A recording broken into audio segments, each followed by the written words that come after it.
Good afternoon, everybody, and thank you for being here on this second session at this event today. I know I am, and this panel is between you and lunch, so we're going to make this a little more interesting for you to take a lot of takeaways from here and move ahead with this discussion.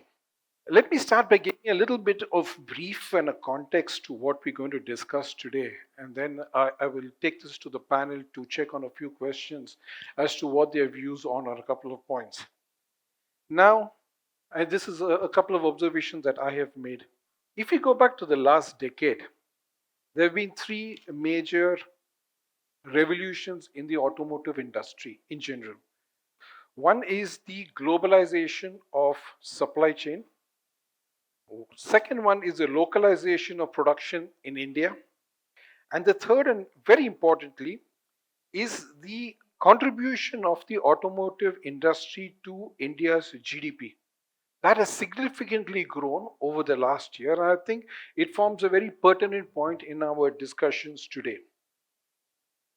In terms of automation and logistics, we had two presentations. We had a very interesting opening panel discussion this morning as well. You have sufficient, or I would say almost sufficient amount of technologies at this moment that has gone into your warehousing, into your logistics, things like the WMS and the TMS already that is employed. And I know a couple of organizations here are also moving into higher forms of digitalization, and notwithstanding the IoTs, etc., and the blockchains of the world. Now, what's very important for us is not just today to discuss about the automotive industry and in particular about the components that go into this industry, but to see how this marriage takes place to ensure that as supply chain professionals and the automotive industry, how we are marrying our respective focuses in this business. Now, we all know it's very difficult for any single company to manufacture all its components by itself. Simply not possible. And in today's world, where you have a plethora of organizations, plethora of technologies, plethora of innovations that are taking place, you are constantly being upgraded with newer technologies, newer innovations, etc. So for a company to say, you know what, I'm good enough to be with what I have at this moment, not working. Now, having said that, and I'm diving specifically into the electric vehicle market, I was watching the news yesterday and I saw Honorable Minister Mr. Piyush mention about the EV industry and the growth of the EV industry in the country. And something he mentioned caught my attention. The two-wheeler industry, probably in the next 4 years, the two-wheeler industry will have majority of its vehicles being EV. And that is a very, very significant statement to make. However, on the four-wheel vehicles, his understanding was that it will still take some more time for EVs to come. I believe that that is possibly what the situation is in the country. Now, we have with us today a very distinguished panelist here who are going to talk about specifically on the automotive components and how they are important with the supply chain in place to ensure that we have no leakages, stoppages, etc. in our business. Fun fact, the component industry is a 5.6 lakh crore just from the period April 22 to March 23, which is a 32.8% year-on-year growth. Now, what does this mean for the automotive supply chain at large? And what do you think, gentlemen, are the challenges and the opportunities that will emerge from this? So I want to start with you. Your view first. Let's start from the macro perspective and then we'll dive down as we get time into the micro. So very briefly, overall, your challenges and opportunities for the component supply in the automotive industry. Thank you for that question, and let me just reiterate on the session before the lunch. Normally, I treat this as a weightage to your hunger between what hunger you have for learning and what hunger you have for the stomach.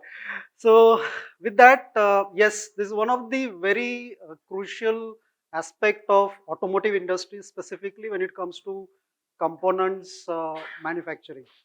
And I have been looking at, so just to give a background, I've been handling those components from last 26 years, specifically into the automobile domain and now into a service provider domain. So on one hand, you can see that there is always a shortage, or there is always a pull from the OEMs about the components, about supplying on time. Sometime back, we had a discussion about the logistics challenges what we face. On other hand, if you look at the inventory perspective of the components, so the data collected together, I did this myself about 3 years back. So there is a huge amount of auto component in inventory which is lying dead, Yeah. and that is actually contributing to the tier 2 and tier 3 people who are bleeding, because ultimately the cost impacts to the tier 2 and tier 3. And coming to the technological enhancement, like there was a mention about you cannot manufacture all the components, one person cannot manufacture all the components. And going forward, I would like to mention that it's not only about I can or I cannot. People are now, or even we as a consumer are now more looking towards specialization. So I would go for a specialized person rather than going for a generic person. Okay, that is what is the trend. And just to add to the industry as such, components are the heart of the industry. So without that, the industry may not survive at all. Second part of it is the lungs of the industry would be the component manufacturers. And sometime back, I was on an online webinar in SAARC countries, and somebody mentioned about how do you partner, or how do you do the selection of the vendors. So the first thing what came up was the RFQ. So now we have to shift from the RFQ to a business partnering or becoming a business partner, and that is where the trend goes to. Okay, I think that note I can ask Thank other you. people to contribute. Yeah, thank you so Thank you. much. Om, same question to you as well. Hmm. What are your overviews on this, on the opportunities and challenges that we are facing at this moment overall? Okay, thanks, Keku. So the group sitting over in this room and in the panel discussion, we all have seen a big problems in the last 3-4 years when the COVID started, and then suddenly the supply chain issues has come on the surface, and everybody was looking for the agility in the supply chain. So the challenges is like the automotive industry have the fluctuation of the demand like anything. Suddenly in 2020 when COVID started, demand reduced, and then after a few months again demand started coming up, and then after some times again demand reduced, and in 2023 again the automotive market is doing good. So such kind of a demand fluctuation is huge. And the point raised by our colleague over here in the panel discussion is that the inventories are the bigger challenge for the tier 1 tier 2 suppliers actually. So the kind of inventories are going up, suddenly it's become a huge for us, and then we have to control the inventories.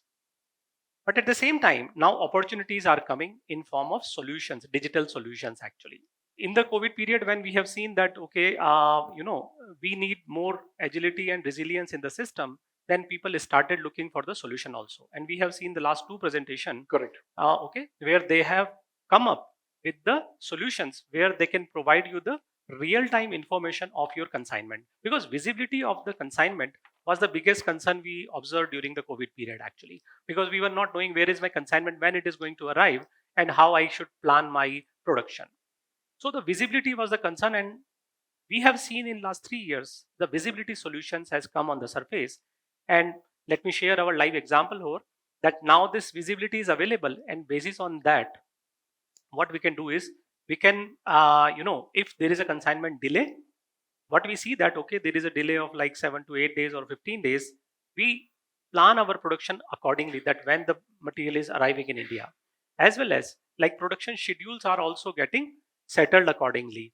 So visibility is there, and if sometime material arriving early also, because in last few months we have seen that suddenly the lead time has been reduced and consignment arriving early also. So that also become a issue for us as a supply chain management people, that inventories are increasing up.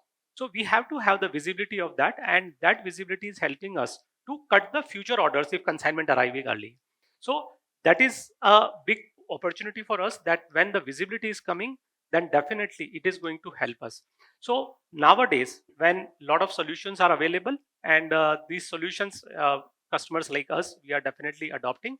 But at the same time, we also expect from our service providers, our freight forwarders, that they should also come with the more technological solutions who can help us in terms of the better planning to us. Got it. That is integrating their systems and yours. Exactly. Yogesh, your basic overviews on challenges and achievements for the auto component industry, just basically. So, hello everyone, good afternoon. So, as already Mr. Om and Mr. Rakesh has told that first inventory, yes, of course, it's a pain area for I think almost all tier 1 and 2, tier 3 suppliers, because what happened, the OEMs schedules and what they are projecting for the future, and when the actualization is there, there is a difference between 20 to 25%. But sometimes what happens, it depends on the markets also. So if suppose we take an example of Tata Motors Nexon vehicle, so if you see the demand is increasing day by day, okay, and they are not also, the Tata Motors is not predicting how much is the volume for the next 3 months. So what they are doing, they are giving a schedules to us with the fluctuation or with addition of 20% of the Got it. sales projections. So it's difficult for us to how to tackle this kind of situation. In case if we do not plan 20% extra component, I am talking about majorly for the from the imports. So it's definitely we don't have child parts or BOP parts at the time of delivery. Same time, if we plan considering that 20% volumes, and in case suppose maybe the Maruti or other OEMs vehicle has got more volumes, and the next one volumes got reduced, then definitely that volume will be impacting to our supply chain, and of course the cash flow also. This impact is not OEM is not taking directly to us, because end of the day we have to sustain this impact. So inventory is one of the biggest challenge. Challenges. Second, domestic wise, if you see the infrastructure of the tier 2 and 3 suppliers, we are getting good amount of information from our OEMs through the you can say the medium or through internet and all. But same time our supplier or our supplier base like tier 2 and tier 3, they don't have that infrastructure, so that the communication gap is also there. So like OEM, what OEM are doing right now, they are releasing the schedule through the portals and all. Mhm. So live, you got the numbers live in their portals. But same time, we do have EDIs in our premises also. But because that is not connected to, we are not able to connect our system to their system. So that the communication or that information, real time information, is not able to convey to the supplier, and that is why we will get not getting parts. Sometimes it's they are dispatching or they are supplying more parts rather than the consumptions, or sometimes they don't have parts at the time of requirement. So I think so the communication gap is and the information flow is one of the biggest challenge, not for India, I think for overseas suppliers also. Because if you see the US transit time from the US is almost 60 days to 90 days. Okay, it's very challenging. So we have to plan in advance in case of if you are importing from the US. So of course that is 2 or 3 is the major challenges right now Got it. we have in industry. Thank you. You have a specific role as a logistics provider to this industry. Your takes basically on the same point. Yeah, good afternoon, everyone. I think my co-panelist has already covered most of the challenges from the operational point of view. I would like to go a little macro level, and I think data already shared by Mr. Keku already.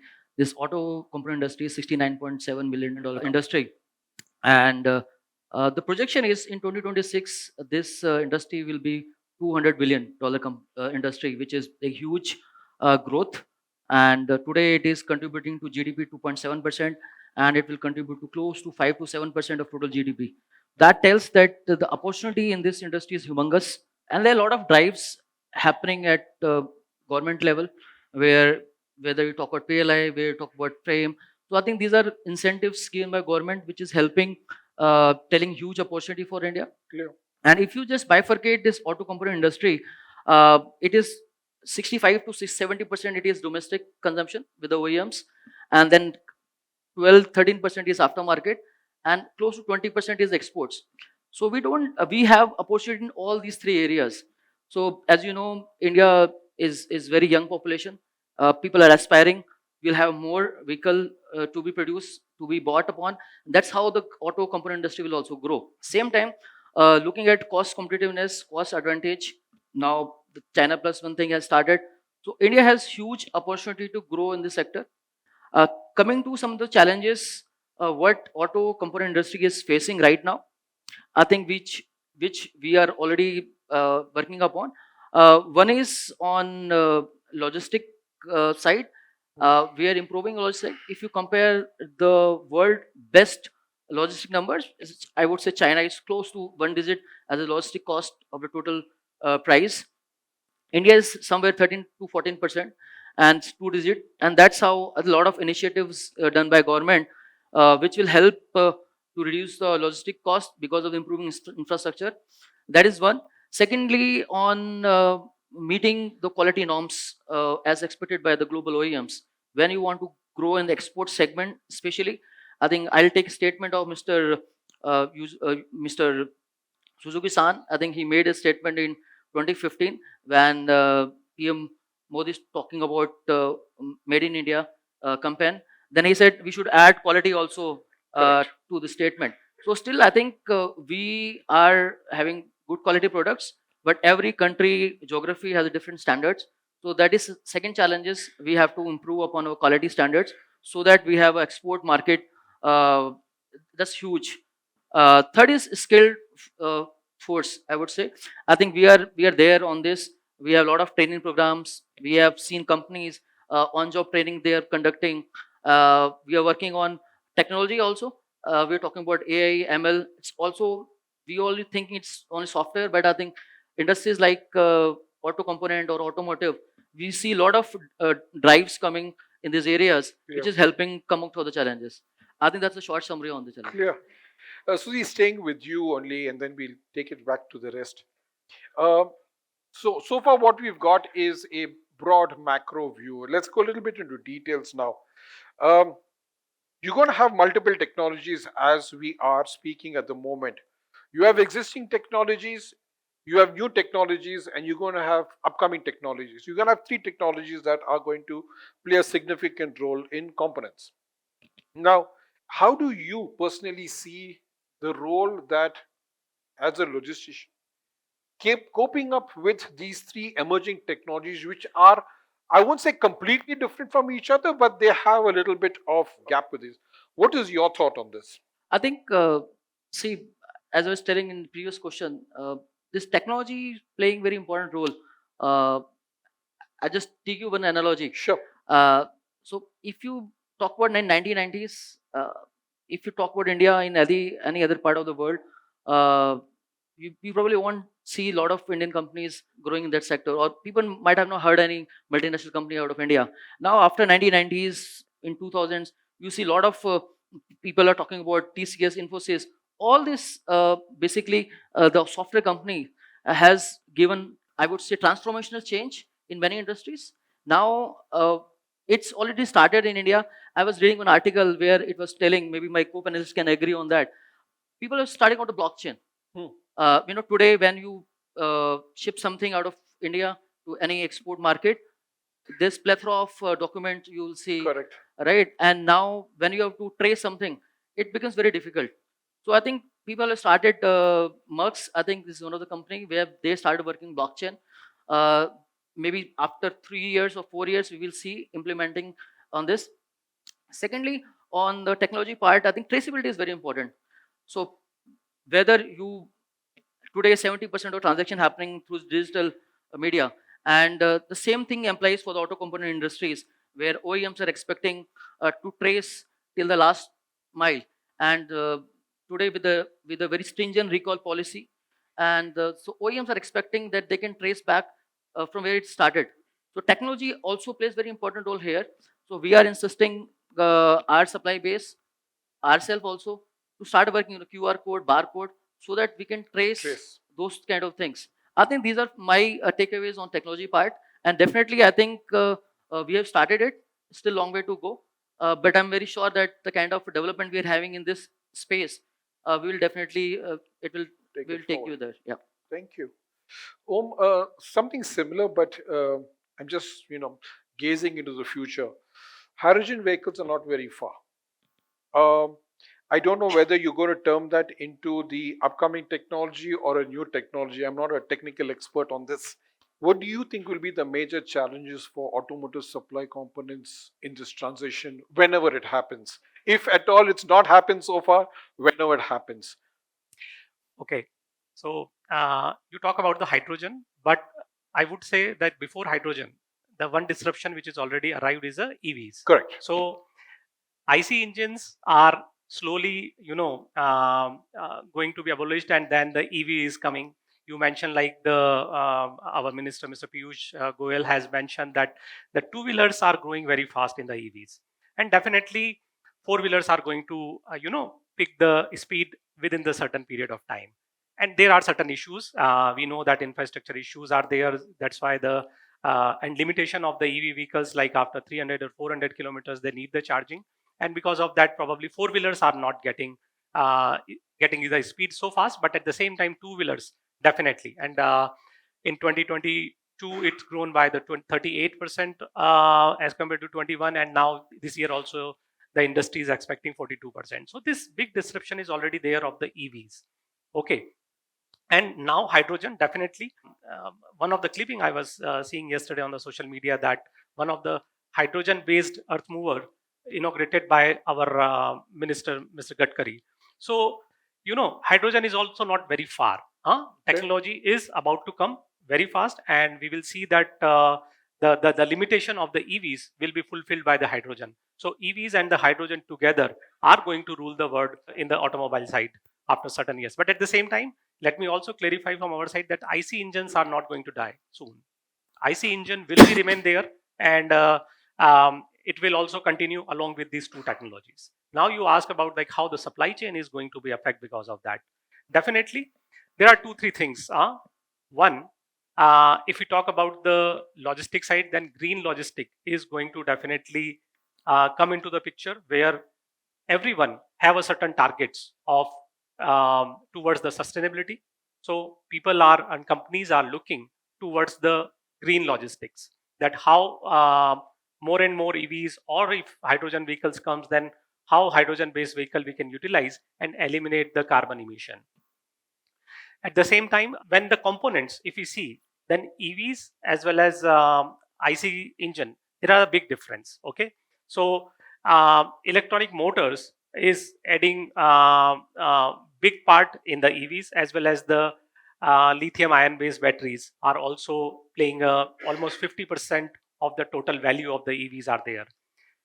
The supply chain is going to completely change, because lithium ion battery suppliers are not the traditional suppliers of the automotive industries. Those are coming new in this field.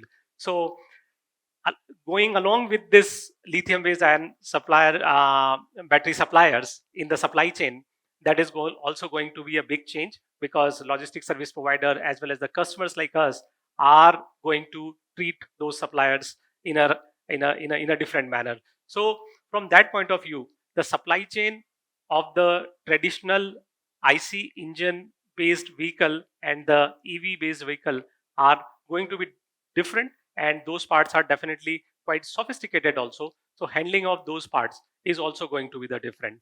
So supply chain is going to be changed lot as soon as like EV comes first into the picture and later on the hydrogen. Hydrogen. Actually. Okay, Yogesh, taking forward from where Om left off. So what happens then to the components within uh, the IC internal combustion engines? What happens to those components? Are we ready to recycle those components? Are we ready to take those components into electric and thereon to the future?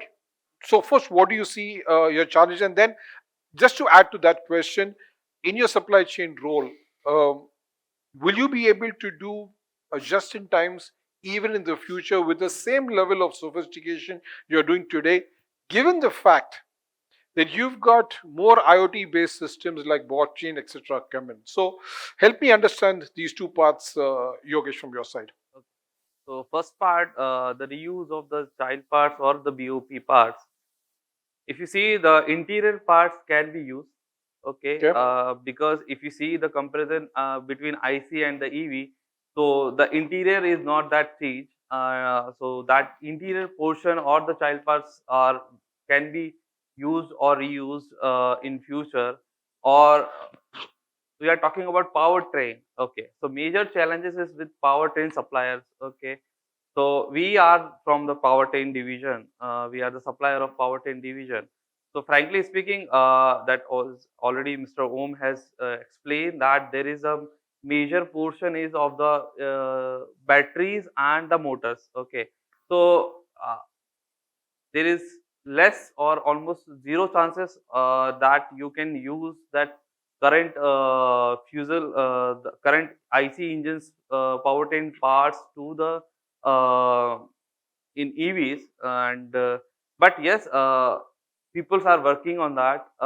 Take an example. I will just explain one thing. One of the biggest automobile company from the of the Pune has made a kit to convert IC engine to the EV vehicles. So they are into that. Whatever the diesel trucks and buses, they are going to be converted to the EVs directly to replace the powertrain. Okay, so they have done testing and they already certified by the Indian government also. So might be we will see in future, maybe in within 1 or 2 years, we'll see that IC engine vehicle is powered by the EV technology. So that is peoples are working on that big group. Like if you see recently, JSW is also involved in manufacturing of EV vehicles. So yes, the big groups are working on EVs definitely. So I think so. Maybe in near future we can see that that component of IC engines can be used in EVs also. So that is possible, but not now. But yes, we can see in future it can be possible. The second point of JIT for the current setup, take an example of my organization. We have that e-Kanban system. Okay, Sorry, E what? e-Kanban, Okay. e-Kanban in e. I just explain the e-Kanban. E-Kanban is basically is a consumption based planning. Okay, it's not like forecasting planning. So what we are doing here in our current setup, we have the setup of e-Kanban where our supplier, basically we Pune based supplier, they can see our live stock, SAP, SAP live stock of available BOP stock within to for their planning. So suppose earlier one component, I take an example. If I keeping inventory of 24 hours, now I have to keep only 8 hours because my supplier knows what is the consumption here in my plant. So based on the consumption, they can change their planning, okay, and they can shift accordingly. So we have that frame. We can say the zone. There is a green zone, there is a yellow zone, and the red zone.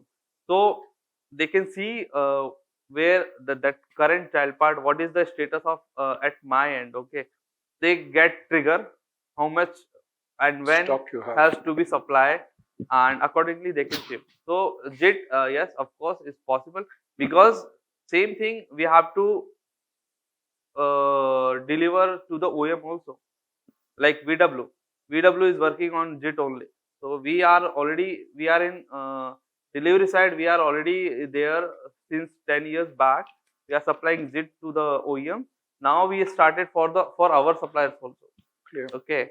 So technology is there. If you want to be succeed, definitely you have to use in a better way.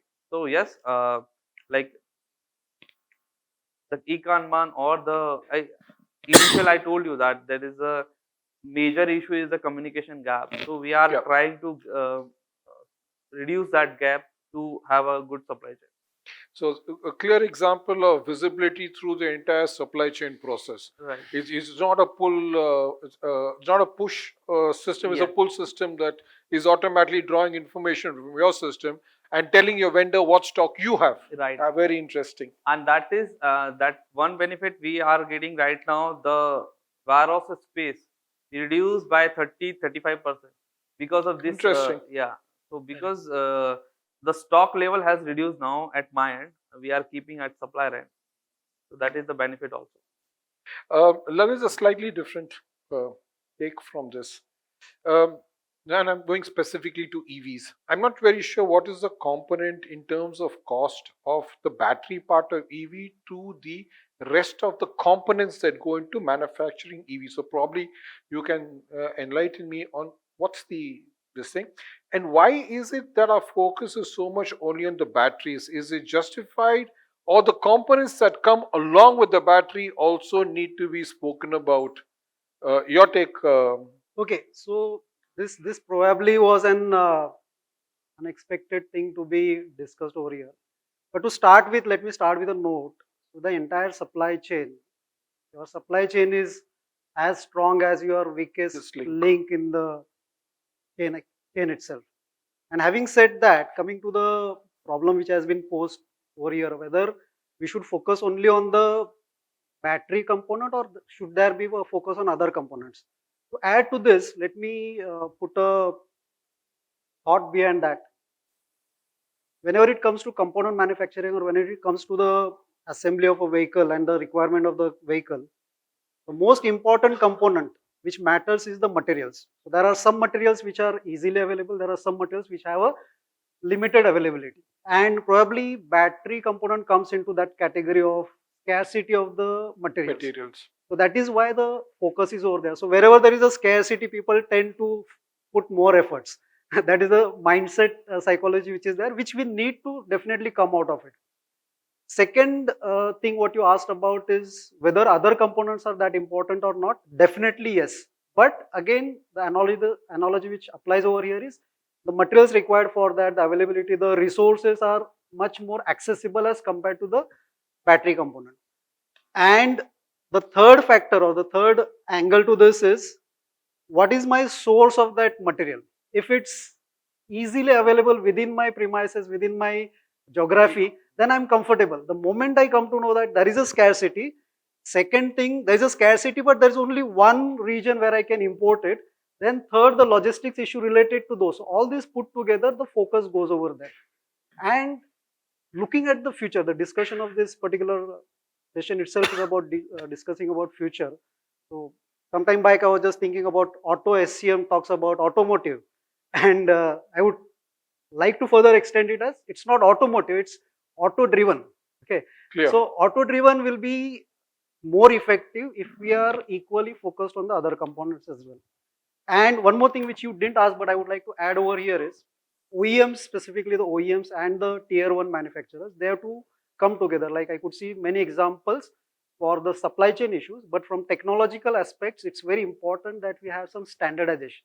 Got it. Because going forward, if you have multiple OEMs having their own designs, then the tier 2, tier 3 vendors will have a challenge in supplying the components to them. So this could be one of the challenge I think should the tier 1, tier 2 people should think about. And somebody also mentioned about the quality of the components. So I keep on analyzing the data of auto industry specifically. There was a patch somewhere in 2014 to 2019, and the statistic says that around 2.2 million vehicles were called back because of some component defect. And to the surprise, 75 to 80% defects were related to the tier 2, tier 3 vendors. Okay. And what does this indicate basically is, on one hand, the OEMs are gearing up with technology advancement, supply chain advancement, and on other hand, we are not making the tier 2, tier 3 partners as our part of the supply chain. So if we focus on that, probably those people will come out with innovative ideas. And the trend which has been started 2-3 years back about the startups. So again, those startups need to be nurtured in terms of focusing on the component manufacturing. So these are few thoughts, I think too many things put together, but should make sense if we really look at a decade down the line about how the component manufacturing should look like. Then, sorry, but I would like to touch the recycling part also. So as of now, there is no clear-cut policy which talks about recycling. Okay. Few OEMs, they have taken initiative, like the giant what you mentioned. I know some people over there, so they have taken some initiative, but it's not as a drive. So I feel that I should do something, and I'm doing it, but it has to come as a drive at a industry level. Industry initiative. Clear. That's Can I add something? Sure, please go ahead. Yeah, I think coming to previous question on the cost part. Yeah. So naturally, if you move from ICE to EV or any renewable energy kind of vehicle, number of components are reducing drastically. Correct. And the question is, will cost reduce or not? That was the question. Yep. So expectations from OEMs is yes, it should reduce cost. But today, are we there? Maybe it's not there, because any innovative things takes time to reduce the cost. Right now, if you see for last 5 years, the battery cost has reduced drastically, and next 5 years it will reduce further. So, for example, if I think somebody spoke about the powertrain. So powertrain will see the major change, and you have wheels coupled with directly motor, so you don't have a axle to drive this, you don't have poplar shaft to drive this. So number of components will reduce. So OEMs are expecting a cost reduction, but same time motor does not come single-handedly. It has come with the motor, inverter, and the controller. It's a 3-in-1 package which is expected from the OEM. So cost today is I would say maybe at par, but expectation it should reduce. Coming to the previous question, I think just to add, you were asking when things will change, how it will impact the supply base, and what is our role as supply chain professionals. I think yes, we have to educate people. Maybe almost telling that it will take a lot of time for four-wheeler. I agree, totally agree with that. There's a McKinsey report also says that two-wheeler, three-wheeler is first one in India to change, migrate to 75% of the ICE into EV, but the four-wheeler and commercial vehicle will take a lot of time. So ICE is not going anywhere in the near future. But yes, there is an impact on the suppliers. So for example, the car or the vehicle manufacturer will use a lot of casting components. And when you move to EV, you will not see a lot of casting components. So I think for those kind of suppliers, we have to educate to diversify their portfolio to remain in this state on this industry. That is something we as a professional, we have to educate these people. Secondly, the supplier who are talking about making the forgings, the bars, they are not going anywhere because this will use. And whenever something happened, it always happened in the developed countries. Now, if you talk about US, I think US will be one of the last country to move to EV. Okay, so they will continue to ICE, but they are not going to make auto components for the ICE forever. So they will look partner, somebody like India. So those people who are making today ICE components, they have huge opportunity to supply in the developed countries. So they will be also there, and the rotor shaft and other things, those forging kind of components will still remain in the focus for the near future. Coming future. Clear. Okay, I have two broad questions before I open up to the audience. And I'm now moving to the air cargo industry. That's where I come from, and this is personally that I need to find out. One is, help me understand this. Why are the component manufacturers not in the vicinity of the automotive manufacturers, or is there is my information not right? Anybody? Yeah, I can add on this. You are partially correct, because most of the OEMs, they now demand that you should be within 5 to 10 kilometers Correct. radius. Okay. So practically it's not possible to set up a manufacturing unit. So the more emphasis is on the efficient supply chain thing. And that is where probably the supply chain and the OEM, they need to come together, and they need to have a collaborative milk run, because even a milk run for a single OEM is not feasible. So if we come together, combine together the milk run concept over there, it will definitely work out. But then I've been discussing this in various forums. The only thing which comes in picture is the competition. Okay, why should Okay. I help my Clear. competitor to be more efficient than me? But we need to now go forward, because as compared to a decade back, the information transparency and the secrets were hidden. Now it's very obvious, or you can find it very easily. So it's better to share and then collaborate and go over there. The second aspect of why they are not closer. Okay.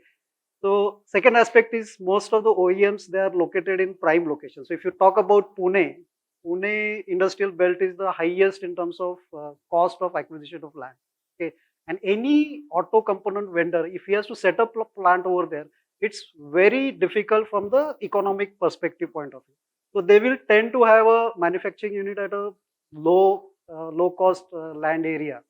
And the third important thing is OEMs are scattered. So there's one hub in North India, there's one hub in west West part and of one the India, south. and there is Yeah. one in south of India. And that also probably will be the contributor. I think. Over to Yeah, you. Sure. yeah. So Go ahead. let me also add some Sure. point over here. So if we see like any vehicle, there are more than 25,000 parts are involved. Yeah. Okay. So supply chain is too long for that, because tier 1, tier 2, tier 3 are the supplier base. Sorry, And just a question. Components or suppliers? components. Components. Okay. Components. And if you say suppliers would be 1,200. Yeah, like that only. 1,000 suppliers. Yeah. 1,000 And plus. like when Sudhir says, like, OEMs are asking the major supplier to come into their vendor park actually. So like in Pune, if we see Mahindra asked to come into their nearby Chakan. Similarly, Chakan is an industrial area where other OEMs are also available. So many industries or many suppliers has put their factories within the Chakan Talegaon area. I'm taking an example over here. But they are supplying the assembly to the OEMs actually. Okay, somebody is supplying engine assembly, somebody is supplying a door assembly, somebody is a cockpit assembly, something like that. So they are supplying the assembly, but you go into the deep, then they are also buying the components from the tier 2 and tier 3, and some of the components are imported also, because those are not available in India. So the automotive market is hugely dependent on the import right now in India. So a lot of imports are happening, and tier 2 and tier 1 are importing the components, assembling those components into final assembly, and supplying to the vehicle manufacturers, who are finally the OEMs. So if we see the total supply chain, so in a one car, you will find the components from the US also, from the Korea also, from Europe also, from the Indonesia, Thailand, Vietnam also. So this supply chain is not that easy, and it is going to be remain dependent on the import for the next at least a decade or 2 decades time, because all the components cannot be manufactured in India, and China is ruling actually the component manufacturing. And if you see, like, okay, probably my co-panelists will agree with me that we are importing a lot from China, and that is the reason that in spite of bad relationship with China, is still the import. Few days government has pushed the impose on the importing from China, and immediately after 7 days says okay, everything is allowed from China. So this industry is hugely dependent on each other, and it is a global industry basically. So Got it. question which you ask is like, it is not that easy that okay, in the close vicinity we can have all the component supplier actually. So just help me understand this. The percentage of components that go into a car, domestic versus international imports, would be what? Just the percentage. It's very OEM to OEM actually. If you see like the Indian OEMs, Tata and Mahindra, they majorly focus on the Indian suppliers basically. Whereas the companies like Volkswagen or the Mercedes, or these companies are hugely dependent on the import. So from that point of view, like it's depend, But at the same time, localization is happening very fast in India. That's good. The Indian supplier base is improving on the quality side also. Sudhir mentioned on the quality point actually. But frankly speaking, Indian suppliers are started exporting also, and the acceptability of the Indian components in the global market is improving very fast actually. So lot of Indian suppliers are exporting from India to the Europe, US, and the other Asia Pacific countries also. And we have our own example, like our company where our plants are in other areas. Now they are buying from Indian suppliers, and we are finding more reliable actually. So from that point of view, Indian suppliers are creating the credibility in the global market actually. So this is how this system works actually. Yeah, I hope I didn't put you on a spot asking that question, but thanks for sharing that. I mean, good to hear that the components manufacturing in India is growing, and also good to hear that you are exporting these components to other to countries as well. I want to touch upon just one very important topic personally to me as well, is on green logistics and component manufacturing. Um, just to all of you, starting with you, Sudhir. So I think can I take previous Sure, question, go some ahead. points? I think a lot of things have changed after COVID. When you ask the percentage of import, I think everybody will agree with me. If I have to put number, maybe Tata Motors kind of company depend on product to product. My guess is close to 12% to 15% time range Of the total of the product. total spend is coming from import. But that number has been changed drastically from COVID time. There was more import. Now there is a focus on resiliency. We have a very good supply chain resilient, because now we are seeing a lot of geopolitical issues going on. So people don't want to depend importing things. Clear. So a lot of localization, as Om said, Indian supplier are also have stepped up and giving those quality which maybe the import suppliers were doing it. Only thing is, if there is material scarcity, that is the only thing we are unable to do it. But if it is something quality products, I think Indian suppliers are there. So that number has improved. One point on the closing to vicinity, I think I have different opinion on that. So I think when I finalize my purchasing, I look from the TCO point of view, total cost of ownership. A lot of debate going on in the operation that we want supplier next to our door. They'll help us with inventory, jet. But ultimately, you have to see the competitiveness. I think Yogesh also spoke about the competitiveness. If every supplier will be close to your facility, then you're not able to do can't. export and import, right? Ultimately, you have to see the total cost of ownership. Yes, for the bigger supplier, you can do it. Coming to your green logistic part, I think it start with the sustainable sourcing. Before I go into the logistic part, I think it start with the sustainable sourcing. What I mean by that, whenever you select any supplier, you have to understand what are their drives for the sustainability. And it is very important, just to give the audience about, many of you must be aware about CBM. It's a carbon border adjustment mechanism. It's coming up in Europe. It started 2026, partial 2025, which it tells if they are buying anything out of Europe, they will compare the carbon emission. Suppose they're buying from India at 100 unit, say $100 component, and the same component they're buying in Europe, it is $140. So now they will implement a tax, because they are using more GHG emissions in India. So they have put some tax, carbon border tax. Correct. So the price will become, they want to have fair field to compare with. So sustainability and green is going to be very, very much challenging for suppliers in India if they are looking for export. And also there are a lot of drives coming from the Indian government, putting more focus on reduction on scope 1, scope 2, and scope 3. With that, I think supply chain professionals play a very important role, because if you see any company, most of the GHG emission coming from scope 3, which is purely scope of supply chain team, because we buy from the supply base. That supply base start right from the what are they doing in their production processes, from where buying the electricity, what they're doing to reduce their emission in-house. And yes, coming to logistic, that is very important. Now, I think in the last presentation we saw a lot of options, 66%, I think, if I'm not wrong, they started using the electric vehicles for transportation. Correct. So I think this is going to be big challenges, but I think we have to gear up and start working on the green logistic as well as green sustainable sourcing. Same Yeah. question, but I wanted to Yeah. touch upon a very important topic we haven't touched on, that was packaging. When I look around the airports and terminals, and that's where I come from, yeah, sometimes even the import packages that are coming are not in the best of condition to withstand Absolutely. that kind of travel. So, two questions again related to green logistics and sustainability. First of all, why is this happening? We know that if you are importing, for example, every component, there is a certain amount of packing that's required. It goes by saying. So, are we cutting costs? Are we cutting corners? Or is there something else that we're trying to do? Okay. So let me answer it. It is a practical problem that whenever we are importing, especially by the air, then our packaging is not the airworthy actually. So Correct. many times we are finding the packages are damaged. You said because you are on the other side actually of the industry, and I am sitting on the other side of the industry. So probably my answer will not directly make you happy. But the point is it the packaging is not the airworthy or handling is the issue?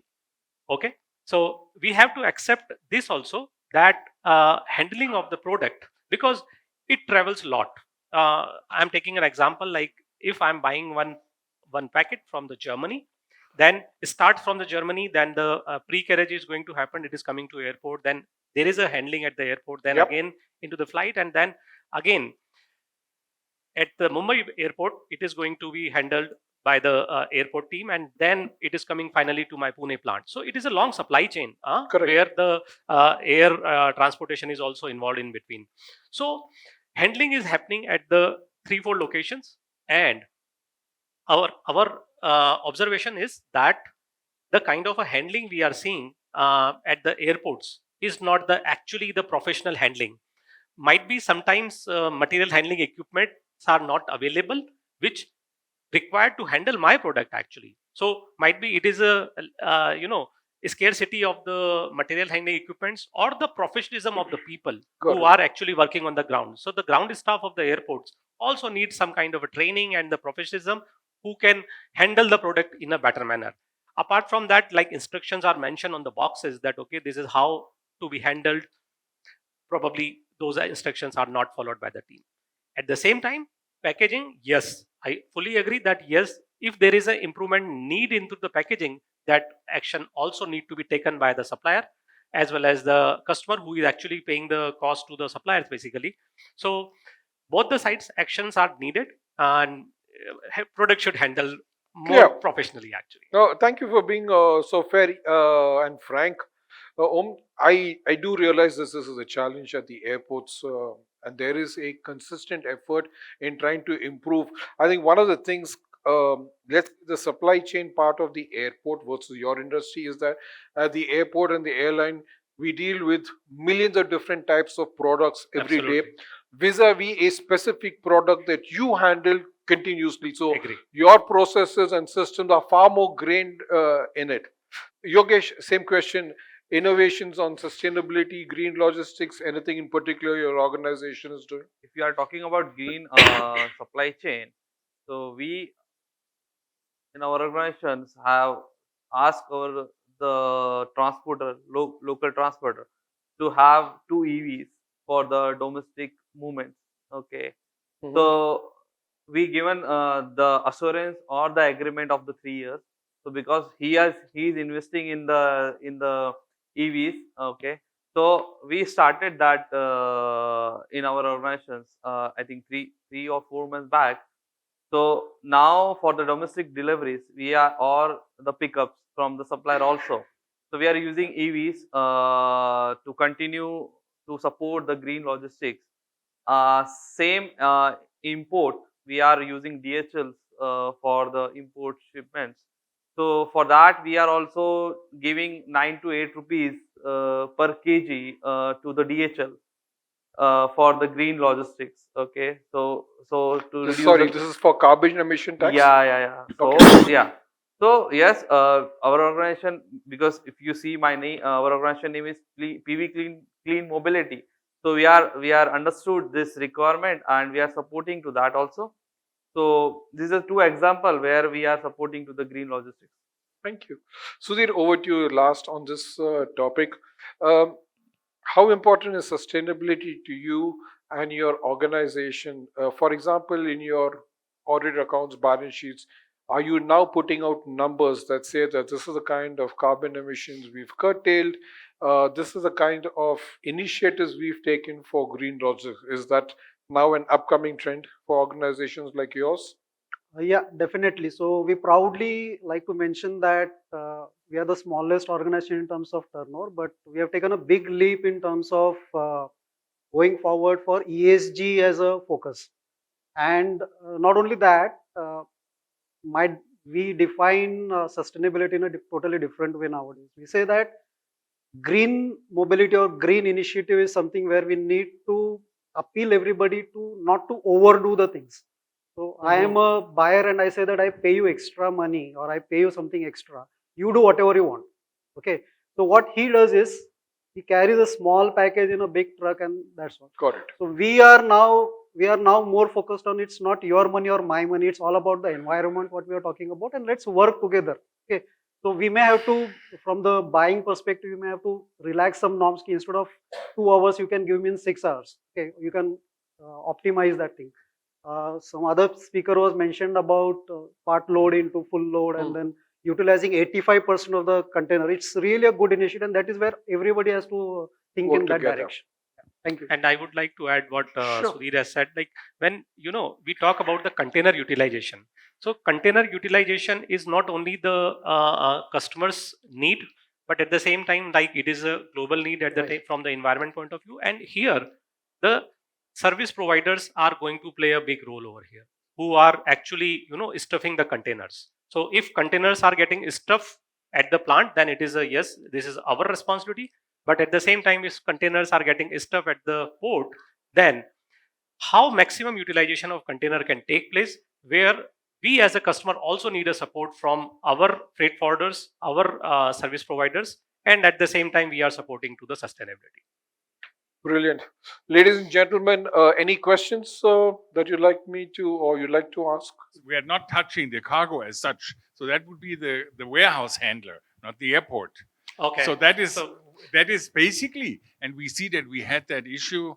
It's going in all direction. I don't want to say what you pay is what you get, but we see, of course, there is savings opportunities there.